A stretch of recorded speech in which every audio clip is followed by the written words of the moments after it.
దేవుని నామమునకు మహిమ కలుగును గాక. ప్రభునందు ప్రియులరా, మన ప్రభువు రక్షకుడునైన క్రీస్తు యేసు పరిశుద్ధ నామంలో మీ అందరికీ శుభములు.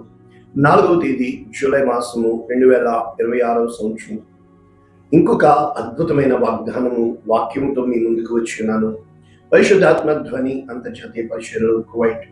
చాలాసార్లు మనము అధికారులను బట్టి మనము కృంగిపోయే వారంగా ఉంటూ ఉంటాం. ఎందుకు అంటే పునాదులు పాడైపోగా నీతిమంతులు ఏమి చేయగలరు? కనుక అధికారులు లంచగొండులైనప్పుడు, న్యాయాధిపతులు లంచము తీసుకున్నప్పుడు, అన్యాయమును వాళ్ళు పైకెక్కించినప్పుడు, న్యాయమును కొట్టివేసినప్పుడు, పేదవాడు పెద్దవాడు అని వాళ్ళు పక్షపాతం చూపించినప్పుడు, ఎన్నో విషయాల్లో మనము ఈ పరిస్థితులన్నీ ఎదుర్కొని తట్టుకొని ఆ పరిస్థితుల గుండా వచ్చి ఉన్నాం. కనుక ఎవరిని నమ్మలేని స్థితిగతికి వచ్చేస్తాము. ఇంకా చెప్పాలంటే ఆ పైన సర్వాధికారి దేవుడు ఉన్నాడని మనకు తెలిసినా కూడా ఆ సర్వాధికారి సర్వసత్యమంతుడు, సర్వశక్తిమంతుడు, సమస్తము ఆయన చేతుల్లో ఉన్నదని మనం గ్రహించుకోలేక then and there here and now అప్పటికప్పుడు మనకి కలుగుతున్న స్థితిగతులను బట్టి ఇక జీవితం అయిపోయింది అనుకుని ఎన్నోసార్లు చేతులు ఎత్తేసిన పరిస్థితుల గుండా మనం వస్తూ ఉంటాం. అయితే ఉదాహరణకి ఒక్క మాటలో చెప్పాలంటే దొంగడు వస్తాడు, ఖచ్చితంగా వస్తాడు దొంగడు. కానీ ఆ దొంగడు వచ్చినప్పుడు మనము పోలీసులకు ఫోన్ చేస్తాం, ఖచ్చితమే. ఒకవేళ ఇదే దొంగడు పోలీసులోని ఇంటికి దొంగతనానికి వచ్చాడు అనుకోండి, ఆడు పోలీసు అని తెలియనప్పుడు దొంగకి దొంగతనమే ముఖ్యం, కానీ ఎదుటోడు ఎవడూ కాదు. ఇప్పుడు పోలీసుడు ఎవరికి ఫోన్ చేస్తాడు కదా. అందుకని ఈ పోలీసు అన్న వెంటనే మనము ఒక్క మాటలో చెప్పాలి అంటే దొంగోడికి భయం పుడుతుంది. కారణం ఏంటంటే అధికారము కలిగి ఉన్నవాడు పోలీస్ కదా. ఇప్పుడు ట్రాఫిక్ లో మనం నిలబడి ఇటు వెళ్ళు అటు వెళ్ళు అన్నాం అనుకో, ఒకటే మాట అంటారు, ఎవడు చెప్పాడు నీకు, నువ్వే అధికారంతో చేస్తున్నావు. కనుక అనేక సార్లు యేసు క్రీస్తు ప్రభుల వారిని నువ్వు ఏ అధికారంతో చేస్తున్నావు? మోషేని నీకు అధికారము ఇచ్చిన వాడెవడు? నిన్ను అధికారిగా నిలబెట్టిన వాడెవడు? కనుక చాలా స్థితిగతులను మనము ప్రశ్నించే వారంగా ఉంటాము. దానికి కారణము ఎదుటి వ్యక్తి చేస్తున్న దానికి, అతనికి ఆ అధికారము దేన్ని బట్టి కలిగింది అని మనము ప్రశ్నిస్తాం. కాబట్టి ఈ అధికారము కలిగే విధానాలు 3 విధాలుగా ఉంటాయి. మొట్టమొదటిది ఏమిటి అని అంటే సో సింపుల్. ఒక వ్యక్తి ఆ గోల్డ్, ఆ మెడల్ లేకపోతే ఆ కప్పు, ఆ యొక్క బహుమానము పొందాలి అంటే మొట్టమొదట అతను సాధన చేయాలి, తర్వాత పరీక్షలకి గెలవాలి, ఆ తర్వాత ఆ యొక్క బహుమానము అతను సొంతము చేసుకోగలుగుతాడు. నీకెవరిచ్చారు, దేన్ని బట్టి ఇచ్చారంటే అతను తన యొక్క ఆ సామర్థ్యాన్ని నిరూపించాడు కనుక అతను పొందుకున్న మెడల్ ఆ సామర్థ్యానికి గుర్తుగా ఉంటుంది. అదే విధముగా అధికారము అనేది ఎలా నువ్వు సంపాదించావంటే, ఒకటి అతను సిద్ధపడ్డాడు, ఎక్విప్డ్ అంటే ఆ కావలసిన యోగ్యత పొందుకున్నాడు, అనగా ఆ చదువు విషయంలో కావచ్చు, అతనికి పెట్టబడిన పరీక్షల విషయంలో కావచ్చు, అతనికి కలిగిన ప్రతి స్థితిలో అతను గెలుచుకుంటూ వచ్చాడు కనుక ఆ యొక్క వచ్చిన వారందరికంటే ఇతను ఉత్తముడు అని అతనికి ఇవ్వబడుతున్న ఆ బహుమానము కావచ్చు. ఇలా మనము చూస్తే ఉంటే ఒక్క క్షణంలో ఇలా ఆలోచించవచ్చు. ఎర్ర సముద్రం ముందుగా ఉంది, అక్కడ ఇశ్రాయేలీలందరూ ఆగిపోయి ఉన్నారు, కానీ వెనుక ఫరో సైన్యము వచ్చి తరుముతుంది. ఇప్పుడు మోషేకి చెయ్యి చాపమన్నాడు సముద్రం పైన. అంటే మోషేకి సముద్రం మీద అధికారం ఇచ్చాడా? అధికారము కలిగిన వాడు చెబుతున్నాడు, నీవు చెయ్యి చాపు, సముద్రాన్ని గద్దించు. కనుక ఎప్పుడైతే మోషే చెయ్యి చాపాడో చూస్తున్న వాళ్ళందరికీ ఏమి జరిగింది అంటే, ఎరిబాబులోడు వాళ్ళు వస్తుంటే తరుముతున్నారు, ఇతను చెయ్యి చాపి నిలబెట్టాడా? చాలా విషయాల్లో మనము దేవుడు చెప్పింది ప్రజలకి చాలా అంటే హాస్యాస్పదముగా వ్యతిరేకముగా ఉంటూ ఉంటుంది. ఇప్పుడు నువ్వేమీ చేయవా అంటూ ఉంటారు. కానీ దేవుడు తన చిత్తములో ఆ యొక్క సృష్టి యావత్తు మీద ఆ రోజు మోషేకి అధికారం ఇస్తున్నాడని, సృష్టిని కలుగజేసిన దేవుడు తన యొక్క సాక్ష్యమును, మహిమను, ప్రత్యక్షతను మోషే ద్వారా తరతరములకు నిరూపించాలి అని దేవుడు ఆశపడుతున్నాడని, అప్పటి వరకు మోషే చేతులు ఎత్తినప్పుడు జరిగిన 10 గొప్ప అద్భుత కార్యాలు, ఆ తర్వాత మొట్టమొదటి కార్యము ఎర్ర సముద్రము రెండుగా చీల్చబడుట, ఆ తర్వాత మోషే చేతులెత్తినప్పుడు ఆకాశము నుండి మన్నా కురియుట, పూరేడు పెట్టెలు వచ్చుట. కనుక ప్రతి ఒక్క అధికారము మోషేలో పెట్టినప్పటికీ మోషేతో దేవుడు చెప్తున్నాడు, నేను నిన్ను ఫరోకు దేవునిగా నియమించుతిని, నీ అన్న అయిన అహరోను నీకు ప్రవక్తగా ఉండును. కనుక దేవుని యొక్క నియమాన్ని బట్టి మోషేకి దేవుడు అధికారము ఇచ్చి ఉన్నాడు. ఆ మోషే వెళ్ళిపోయిన తర్వాత యెహోషువకు దేవుడు అధికారం ఇచ్చినట్లు మనము చూస్తున్నాం. కనుక ఈ అధికారము అనేది కొంతకాలము ఉంటుంది. మొట్టమొదటి పాయింట్, కొన్ని విషయాల్లో మాత్రమే ఉంటుంది, సర్వాధికారము కాదు. రెండవ పాయింట్. మూడవది, ఆ అధికారము పొందుకున్నవాడు ఖచ్చితంగా పై అధికారికి రిపోర్ట్ చేయవలసిన ఆవశ్యకత ఉంది. కనుక ఎప్పుడైతే మోషేకి ఆ బండతో మాట్లాడు అన్నాడో, ఆ బండని కొట్టినప్పటికీ, అంటే నీళ్లు వచ్చినప్పటికీ బండలో నీళ్లు ఉంచబడినందువలన, కానీ పై అధికారమును మోషే అక్కడ తృణీకరించాడు. కనుక మోషేను ఆ అధికారము నుండి అధికారి తొలగించినట్లు మనం చూడగలుగుతున్నాం. కనుక అధికారము అన్న వెంటనే మనకి అన్నీ మన భుజాల మీద వేసుకున్నామని కాదు. మొట్టమొదట గ్రహించవలసింది ఏ ఏరియాలో, అందుకనే పౌలు పదే పదే చెప్తున్నాడు, నా శక్తికి మించి కాదు కానీ, నా మేరకు మించి కాదు కానీ, నాకు ఇవ్వబడిన కృపను గ్రహించి, నాకు అప్పగించిన పనిని గ్రహించి, నాకు దేవుడు ఏమి నియమించినో. కనుక చాలా విషయాల్లో మనం తొందరపడడానికి కారణం, అందరినీ చక్కబెట్టేయడానికి ప్రయత్నం చేస్తూ ఉంటాం, అన్ని విషయాల్లో దూరిపోవడానికి ప్రయత్నం చేస్తూ ఉంటాం. ఒక సంఘములో ముఖ్యంగా నేను అనుభవంతో సంఘములో మరి నడిపించిన నాయకత్వంలో ఉన్నాను కనుక, పాటలు పాడేవాళ్ళు ఒక గ్రూపు ఉంటారు, ప్రార్థన చేసేవారు ఇంకొక గ్రూపు ఉంటారు, వంట సిద్ధపరిచేవారు ఇంకొక గ్రూపు, ట్రాన్స్పోర్ట్ ఇచ్చేవాళ్ళు ఇంకొక గ్రూపు, వచ్చిన వారిని కూర్చోబెట్టేవాళ్ళు ఇంకొక గ్రూపు, ఆ వచ్చిన వారి నెంబర్స్ తీసుకుని ఫోన్ చేసి ఫాలో అప్ చేసేవాళ్ళు. ఈ విధముగా అనేకమైన ఆయా కార్యాలు ఉంటాయి. అదే విధముగా చిన్నపిల్లల పరిచర్య, స్త్రీల పరిచర్య, యవనస్తుల పరిచర్య. కానీ ఇక్కడ ఎందుకు ప్రాబ్లం వస్తుందంటే, ఎవరికి ఏ బాధ్యత అప్పచెప్పామో వారు అందులో ఉండరు, కానీ వేరే వాళ్ళు తప్పు చేస్తున్నారు అని వేలెత్తి చూపించడానికి ఇష్టపడుతూ ఉంటారు. వీలైతే అన్ని నేనొక్కడనే అన్నట్లు మాట్లాడుతూ ఉంటారు. కనుక ఎప్పుడు కూడా మనము చూసినప్పుడు 4 రకాలుగా మనము ఒక ఇంజనీరింగ్ లో చూసినప్పుడు హెల్పర్స్ ఉంటారు. వాళ్ళు మహా అయితే చాలా ఎక్కువ మంది ఏమి ఉండరు, కొంతమంది ఉంటారు. ఈ హెల్పర్స్ ని ఒకటి క్లీనర్స్ అంటాము, రెండో వాళ్ళు బరువులు మోసేవాళ్ళు, మూడో వాళ్ళు ఈ విధంగా కార్యాలు చేసేవాళ్ళు. అయితే రెండవది మనం చూసినప్పుడు వర్కర్స్ ఉంటారు, వాళ్ళు పని చేసేవారు, కార్మికులు. ఇక మూడవ స్టేజ్ మనం చూసినప్పుడు సూపర్వైజర్లు ఉంటారు, తర్వాత ఇంజనీర్లు ఉంటారు, ఆ తర్వాత మేనేజ్మెంట్. అంటే ఐటీఐ చదివిన వాడు వర్కర్ అయితే, ఏమీ చదువు లేని వాడు క్లీనరు, హెల్పరు అయితే, డిప్లొమా చేసిన వాడు సూపర్వైజర్ అయితే, బీటెక్ చేసిన వాడు ఇంజనీర్ అయితే, మాస్టర్స్ చేసి ఆ యొక్క అడ్మినిస్ట్రేషన్ స్కిల్స్ ఉన్న వాళ్ళు మేనేజ్మెంట్ లెవెల్కి వెళ్తూ ఉంటారు. ఇవి అధికారాలు ఈ లోక ప్రకారంగా. కనుక ఈరోజు మన వాక్య ధ్యానం ఏంటంటే, మీకు అధికారము అనుగ్రహించి ఉన్నాను, మీకు అధికారము అనుగ్రహించి ఉన్నాను. లూకాసు వార్త 10వ అధ్యాయము 19వ వచనం. యేసు క్రీస్తు ప్రభుల వారు చెప్తున్నారు ఈ మాటలు. ఏమని చెప్పడానికి ప్రయత్నం చేస్తున్నాను? పూర్తి వచనము, ఇదిగో పాములను తేళ్లను త్రొక్కుటకు శత్రువు బలమంతటి మీద మీకు అధికారము అనుగ్రహించి ఉన్నాను, ఏదియు మీకెంత మాత్రము హాని చేయదు. ఇది ఇక్కడ వాక్యము. అయితే ఈ వాక్యము న్యూ ఇంటర్నేషనల్ వెర్షన్ మనం చూసినప్పుడు Luke chapter 10 verses 19, I have given you authority, నేను మీకు అధికారము ఇచ్చి ఉన్నాను. ఏ విషయాల మీద? To trample on snakes and scorpions and to overcome all the power of enemy, nothing will harm you.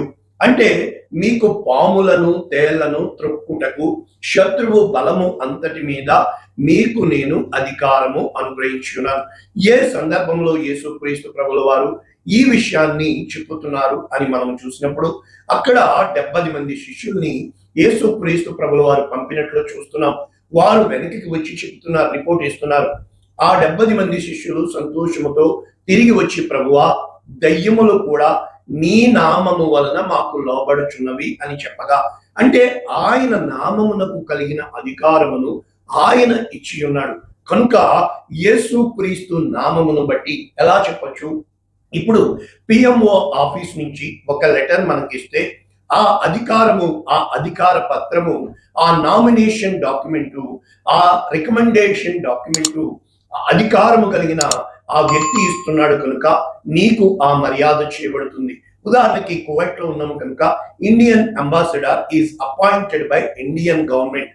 ఆ ఇండియన్ గవర్నమెంట్ ఇండియన్ అంబాసిడర్ కి కొన్ని సెట్ ఆఫ్ రూల్స్ ఇచ్చి, సెట్ ఆఫ్ పవర్స్ ఇచ్చి, సెట్ ఆఫ్ ఎలిజిబిలిటీస్ ఇస్తా ఉంటారు కనుక వాళ్ళకి quarters, వాళ్ళకి వెహికల్, వాళ్ళకి ఎన్నో విషయాల్లో సహాయము చేస్తూ ఉంటుంది.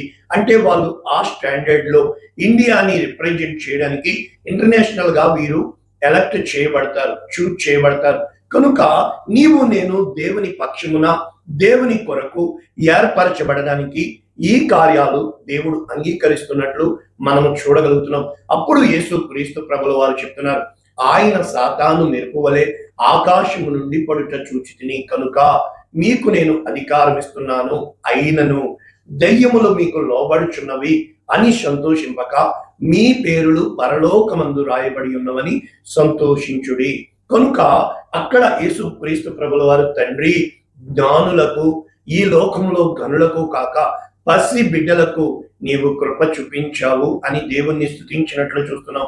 కనుక మనము చాలా విషయాల్లో ఈ వాక్యాన్ని వెంటనే ఎక్కడ కోట్ చేస్తాము? కీర్తనలు 91:13 ఇక్కడ కోట్ చేస్తూ ఉంటాం. నీవు సింహములను, నాగుపాములను త్రొక్కెదవు, కొదమ సింహములు భుజంగములు అనగదొక్కెదవు.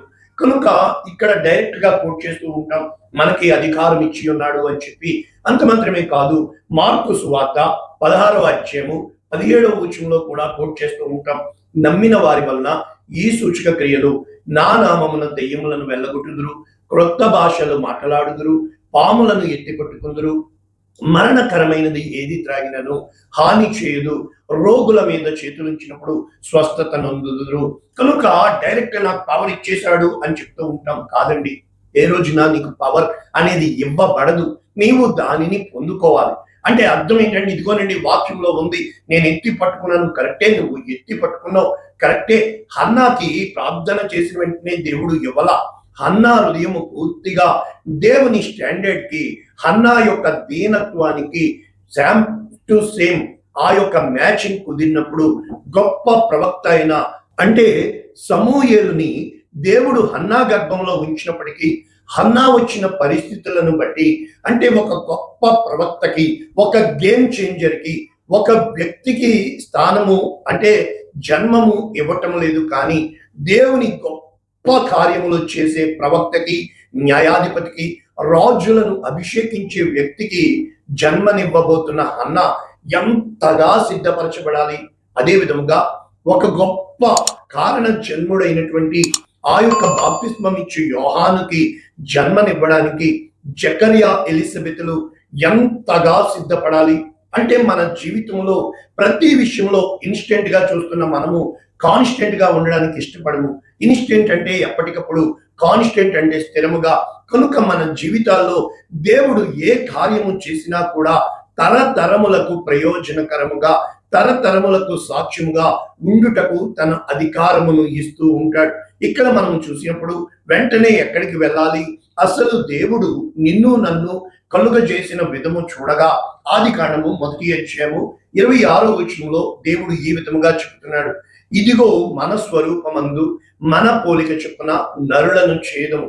నిన్ను నన్ను దేవుడు చేసినది కారణము ఏంటంటే, ఆయన తాత్పర్యము ఏంటంటే, సముద్రపు చేపలను, ఆకాశ పక్షులను, పశువులను, సమస్త భూమిని, భూమి మీద ప్రతి జంతువును ఏలుటకు దేవుడు చేశాడు. టు రూల్ ఓవర్, అంటే భూమిని ఏలడానికి, సముద్రమును ఏలడానికి, ఆకాశములో పక్షులను సైతము ఏలుటకు దేవుడు నియమించి ఉన్నాడు. కనుక వారిని ఎలా ఆశీర్వదించాడు? మీరు ఫలించి అభివృద్ధి చెంది విస్తరించి భూమిని నిండించి దానిని ఏలండి, లోపరుచుకోండి అని దేవుడు చెప్పాడు. కనుక ఇక్కడ దేవుని యొక్క వాక్యము ఏమని సెలవిస్తుంది? ఆదికాండము 2:8 చూసినప్పుడు, దేవుడైన యెహోవా తూర్పున ఏదెనులో ఒక తోట వేసి తాను నిర్మించిన నరుని దానిలో ఉంచెను. నరుని ఏ విధంగా నిర్మించెను? నేల మంటితో నరుని నిర్మించి వాని నాసికారంధ్రములలో జీవవాయువు ఊదగా జీవాత్మ ఆయను. కనుక ఈ నరుని తీసుకుని దేవుడు ఆ యొక్క ఏదేను తోటలో ఉంచి సేద్యపరచుటకు, కాచుటకు, అనగా టు గాడ్ ఓవర్, అనగా టు టేక్ కేర్ ఆఫ్. కనుక చాలా విషయాల్లో మనము మన యొక్క నియమము మర్చిపోతూ ఉంటాం. అక్కడ ఆదిమ మానవుడికి దేవుడు ఈ అధికారం ఇచ్చి ఉన్నాడు. మనము ఇప్పటి వరకు ఎంతో సబ్జెక్ట్ నేర్చుకున్నాం. ఇక్కడ మనం చూస్తే ఇర్మియాతో దేవుడు అంటున్నాడు, ఇర్మియా గ్రంథం 1వ అధ్యాయం 5వ వచనం, గర్భములో నేను నిన్ను రూపింపక మునిపే నిన్ను ఎరిగి ఉన్నాను, నీవు గర్భము నుండి బయలుపడక మునిపే నేను నిన్ను ప్రతిష్ఠించి ఉన్నాను, జనములకు ప్రవక్తగా నిన్ను. అంటే ఒకటి, నిన్ను ఎరిగి ఉన్నాను, నిన్ను ప్రతిష్ఠించి తిని, నిన్ను నియమించి తిని. కనుక ఈ వాక్యము మనందరికీ కూడా కార్యరూపము దాల్చుతుంది. అంటే మనము నిర్మించబడిన మున్పే దేవుడు నిన్ను నన్ను ఎరిగి ఉన్నాడు. 2, ఆయన ఈ అపాయింటెడ్ యాజ్ ఓవర్ సంథింగ్, ఒక విషయములో దేవుడు మనల్ని నియమించి ఉన్నాడు. 3వది, ఆ విషయాల కోసం మనల్ని ప్రతిష్ఠించి ఉన్నాడు. అయితే ఇక్కడ ఇర్మియా చెప్తున్నాడు బాలుడను. అయితే ఇక్కడ దేవుడు చెప్తున్నాడు, నేను బాలుడను అనవద్దు, నేను నిన్ను పంపువారి యొద్దకు పోవలను, అధికారం ఇస్తున్నాడు. ఆజ్ఞాపించిన సంగతులు చెప్పవలను ఆజ్ఞాపిస్తున్నాడు. నీవు భయపడకూడదు, నిన్ను వినిపించుటకు నేను నీకు తోడై ఉన్నాను. కనుక ఆయన తన మాటలు ఇర్మియాలో ఉంచి ఏ అధికారం ఇస్తున్నాడు? పెళ్లగించుటకు, విరగగొట్టుటకు, నాశనము చేయుటకు, పడద్రోయుటకు, ఇక కట్టుటకు, నాటుటకు, ఈ దినమున జనముల మీద, రాజ్యముల మీద నిన్ను నేను నియమించి ఉన్నాను. కనుక ప్రభునందు ప్రియులరా, చాలా విషయాల్లో మనము ఎంతగానో అన్నింటిలో దూరడానికి ప్రయత్నం చేస్తాం. ముఖ్యంగా సంబంధాలు తెగిపోవడానికి గల కారణం ఏంటంటే, భర్త మీద భార్య ఏలుబడి చేయడానికి, భార్య మీద భర్త ఏలుబడి చేయడానికి, అన్న మీద తమ్ముడు ఏలుబడి చేయడానికి. అంటే మనము అధికారం కోసము, మనము చెప్పిన మాట ఎదుటివాడు వినాలి అని చెప్పి ఒక తెలియని గర్వము వలన మనము భయంకరమైన ఈ లోకానికి కొట్టుకుపోయే వారంగా ఉంటాం. అయితే 6 ఎంత మాత్రము మాట వినరు, తిరగబడతారు. కనుక మనం నా మాట వినవా, నిన్నేం చూస్తాను. కనుక ఇప్పుడు జరిగిన యుద్ధం వల్ల మనం చూసింది ఏంటంటే, మాట వినలేదు కనుక మిలిటరీ యాక్షన్ తీసుకున్నారు. దీనివల్ల అందరూ నాశనం అయిపోయి నష్టం జరిగింది. అయితే ఇప్పుడు డిప్లొమసీ, మనము కూర్చొని మాటల ద్వారా మనము సమాధానం వెతుకుదాము రండి అని అగ్రిమెంట్స్ చేశారు, సంతకాలు పెట్టారు. అంటే చాలా సార్లు శక్తి చేత, బలము చేత గెలవడానికి ప్రయత్నం చేస్తూ ఉంటాం. కానీ ఎప్పుడూ కూడా మాటల్లో ఐక్యమత్యం అవ్వడానికి ఇష్టపడుతూ ఉండము. మనము చెప్తా ఉంటాము, ఈ కుటుంబ వ్యవస్థ చూసినప్పుడు భర్త ఇంటికి అధికారి అని, భర్త తర్వాత భార్య అని, భార్య తర్వాత పిల్లలు క్రమము అని. కానీ మనము ఒప్పుకోము. ఎప్పుడు ఇంట్లో గొడవలు జరగడానికి కారణం ఏంటంటే, నువ్వు నాకు చెప్పేదేంటి, కనుక నీవేంటి, నీకేం చేతనవును. కనుక అధికారమును లేక దేవుడు నిర్మించిన ఆ యొక్క ఫార్మెట్ ని మనము ఎదిరించే వారంగా ఉంటాం. కారణం ఏంటంటే, నేను సంపాదిస్తున్నాను, నేను కుటుంబాన్ని మోస్తున్నాను, నేను సమస్తము చేస్తున్నాను, నేనే.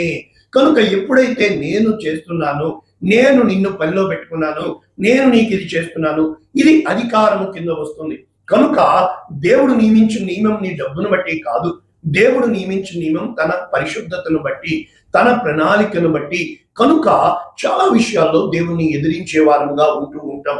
ఇక్కడ మనం చూసినప్పుడు యేసు క్రీస్తు ప్రభుల వారిని అధికార మందిరంలోనికి తీసుకొని వచ్చారు, ఆయన్ని పట్టుకున్న వాళ్ళు. ఇప్పుడు అధికారి ఎవరు? పిలాతు. ఇప్పుడు పిలాతు యేసు క్రీస్తు ప్రభుల వారిని అడుగుచున్నాడు, నాతో మాట్లాడవా? నిన్ను విడుదల చేయుటకు నాకు అధికారము కలదు, నిన్ను సిలువ వేయుటకు నాకు అధికారము కలదు. చూసా, అంటే ఇప్పుడు పిలాతు చెప్తున్నాడు, నేను నీకు ఏమైనా చేయగలను.